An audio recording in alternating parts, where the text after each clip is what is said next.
Good morning. তো সকালের ব্রেকফাস্টে খাই দই। গতকালকে পাপ্পাই নিয়ে আসছিল। তো এখানে কার কার দই পছন্দ আমাকে অবশ্যই কমেন্টে জানিও। আমার অতটাও পছন্দ না, ওয়েট গেইনের জন্য খাই। তারপর 12টার দিকে বাড়িতে তেল ঠাকুর আসছিল।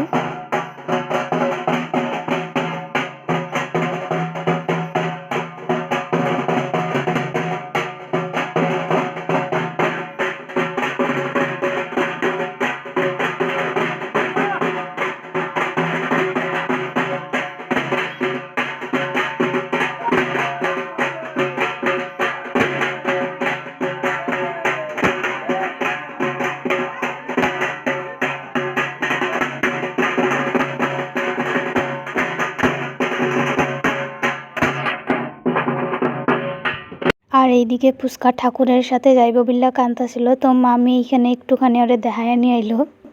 তো তারপর করি লাঞ্চ। আর লাঞ্চে ছিল ছোট মাছের তরকারি আর ভেন্ডির চচ্চড়ি।